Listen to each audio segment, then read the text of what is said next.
Hello, fellow targeted individual.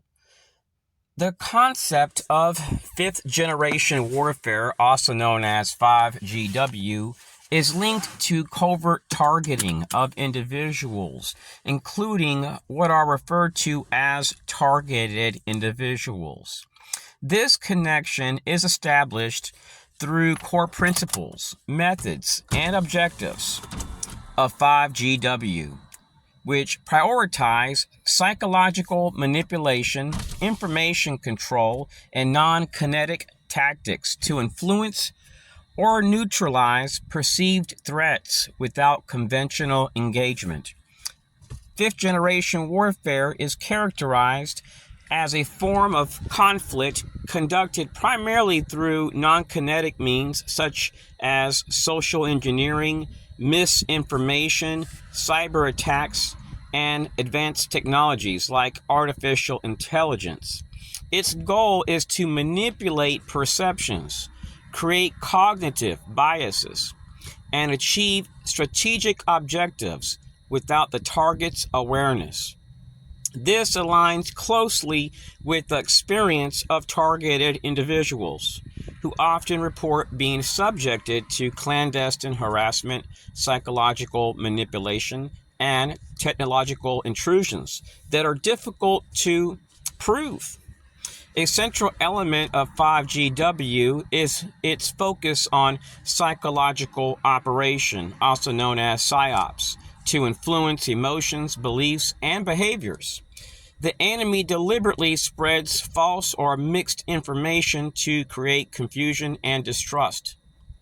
So that way cops don't help you, nobody in your community helps you. There's no investigation. Social engineering occurs through exploiting human vulnerabilities to gain access to sensitive information or to manipulate actions. Cognitive bias exploitation is done by utilizing data-driven methods to reinforce existing biases or to create new ones, making individuals more susceptible to control. You may have noticed this being utilized by the FBI, NSA, DHS, DOJ, and other governmental organizations. These methods are often reported by targeted individuals who describe gaslighting, character assassination, orchestrated scenarios designed to isolate or destabilize the targeted individual. 5G leverages emerging technologies to enable precise and deniable targeting. Some targets of these programs may talk about electronic harassment. It's the use of directed energy weapons or electromagnetic frequencies to cause physical or psychological discomfort. They can use an ultrasonic and so on. For example, devices like EMF mitigation pods are marketed to protect people from such attacks. Some targets, like myself, don't experience neural weapons and stuff like that, directed energy attacks. My thing is just enhanced surveillance, cyber surveillance, and hacking. So they typically will monitor your communication, infiltrating digital devices, and creating backdoors. These technologies that they utilize make it possible to harass and manipulate individuals while maintaining plausible deniability, which is a hallmark feature of 5GW. A defining feature of 5GW is that our perpetrators typically will utilize police, fire, EMS, local groups like civic groups to condition people to believe that you're a threat when you're asking for help. So they run disinformation campaigns. Such methods prevent legal recourse and amplifies the psychological impact on targets who struggle to validate their experiences. Government and institutional involvement is common. Documents like the Twitter files suggest covert coordination between governments and tech platforms to surveil and censor citizens and even harass them. And it shows that 5GW tactics have been utilized by military units.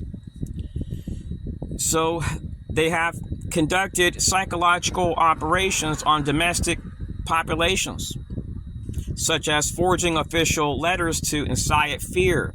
Targeted individuals represent a microcosm of 5GW broader goals to neutralize dissent or threats without overt force. Their experiences typically include organized stalking. So communities of perpetrators, typically veterans, are utilized and contractors to harass the target in ways which appear to be coincidental. Legal and institutional ways that they bypass law enforcement is to utilize gray areas of law. Fifth generation warfare is indeed tied to covert targeting of individuals, as it employs psychological and technological and information tactics to manipulate, disrupt, or eliminate perceived adversaries without their knowledge or without any people. Hold on a second. I got a bee around. I'm trying to get it away. Hold on a second. So the experiences of targeted individuals typically range from gang stalking. There are reports of electronic attacks, and this has even impacted quite a few CIA agents. I believe over 200 people within the government have been impacted by directed energy weapons. Oddly, the lady named Gina, which ran the CIA at one time, didn't want to acknowledge these attacks. So she would discredit these people as drunks and loonies. And I believe there's a reason why they wanted to ignore these complaints. So the experiences that TIs have are typically going to be based on acts which are demoralizing, which keep the target in a state of fear and discomfort. So that way the targeted individual cannot enjoy their life. If you're targeted, chances are you've noticed a pattern where in every state, police redact your reports or give you back a blank report with an incident number, and that's it.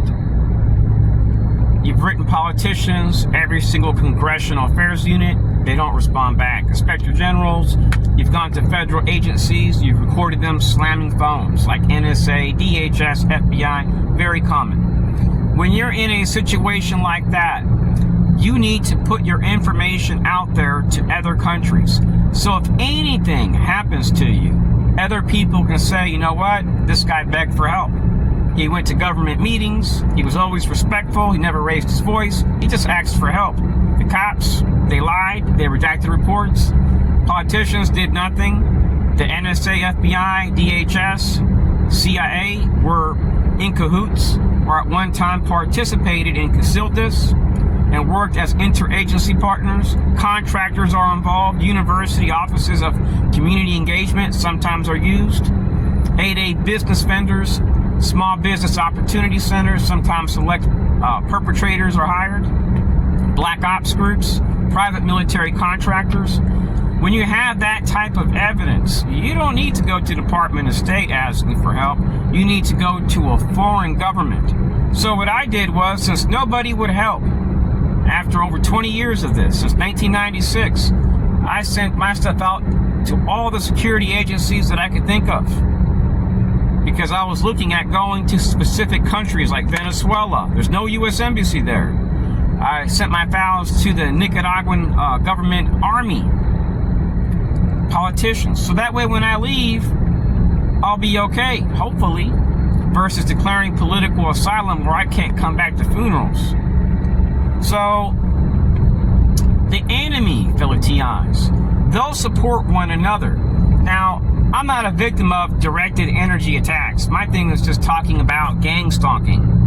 When you look at a recent memo from DOD talking about, they sent this out to their bases, that if any of their employees experience signs of having an anomalous health event, to contact them. Well, if an American citizen is hit with an ultrasonic weapon, a directed energy weapon, what's available for them? Maybe the FCC or a radio ham operator group, they may volunteer to help. And the FCC may respond back to you a year later. And when they do respond, they're not going to be in a rush to investigate. Maybe if you're the military. So when you're a targeted individual, if you're a regular citizen, you're just discredited.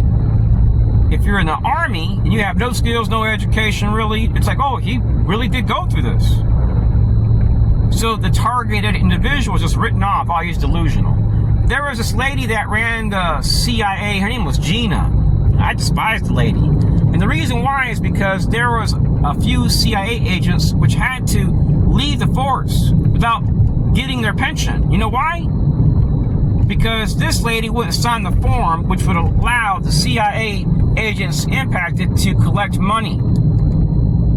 That's real freaking evil, fellow TIs. So people left with nothing. And then she stated these people were drunks, pretty much, and delusional people.